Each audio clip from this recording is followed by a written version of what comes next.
Greetings to everyone tuning in today.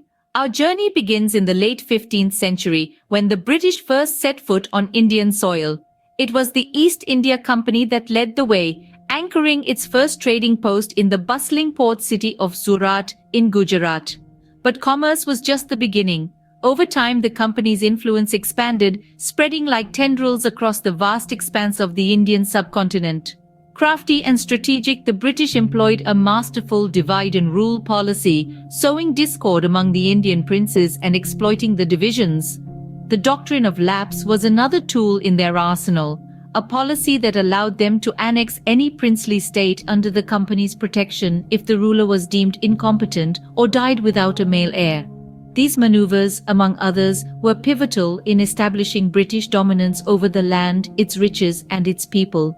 Thus, the seeds of the British Raj were sown, marking a significant period in Indian history. As we move into the mid-19th century, the British Raj was at its zenith.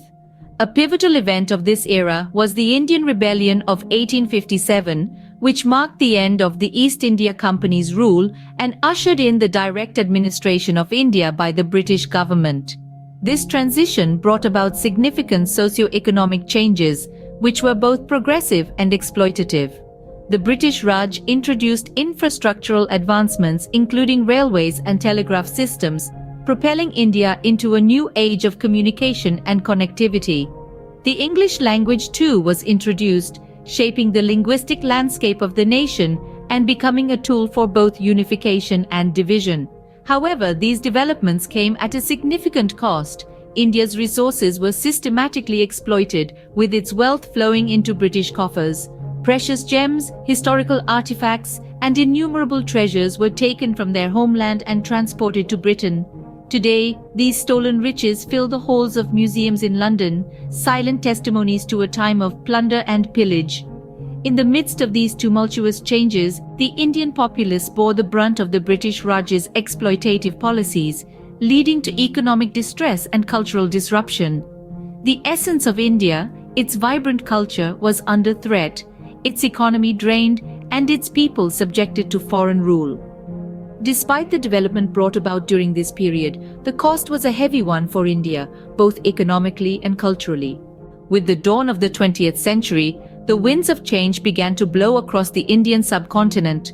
As the British Raj continued to exert its control, a new generation of Indian leaders and freedom fighters began to rise, their hearts set on one goal: independence.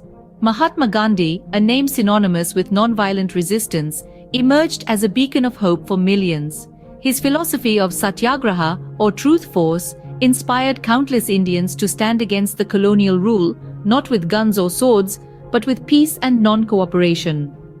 Parallelly, Jawaharlal Nehru, a charismatic leader with a vision for a modern India, became a prominent figure in the fight for freedom. His passionate speeches and unwavering commitment to the cause ignited a sense of unity and determination among the masses.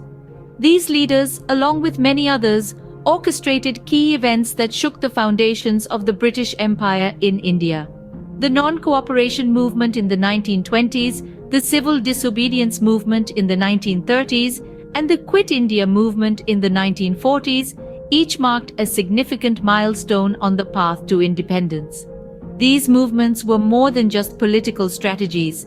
They were manifestations of the indomitable spirit of the Indian people, their yearning for freedom, and their refusal to bow down to foreign rule. Each act of defiance, each peaceful protest, each call for freedom further weakened the grip of the British Raj on the subcontinent. The relentless struggle of the Indian people eventually led to the end of the British Raj. In 1947, after nearly 200 years of British rule, India finally gained her independence. This monumental event was a result of countless sacrifices, relentless negotiations, and the tireless efforts of freedom fighters. It was an era marked by significant figures such as Lord Mountbatten, the last Viceroy of India, who played a crucial role in facilitating the transfer of power. However, this transition was not without its trials. One of the most devastating outcomes was the partition of India and Pakistan, a decision that led to one of the largest mass migrations in human history. The joy of freedom was tempered by the sorrow of displacement. as millions were forced to leave their homes amidst escalating violence. On the brighter side, independence marked the dawn of a new era for India, an era of self-governance, growth, and the promise of a better future. Yet, the memories of the British Raj persist, echoing in the architecture, the culture, and the very fabric of modern India. Thus came the end of the British Raj, leaving behind a legacy that still resonates in modern India. Thank you for joining us on this journey through a pivotal chapter in Indian history. Stay tuned for more insightful videos. Until then, take care and goodbye.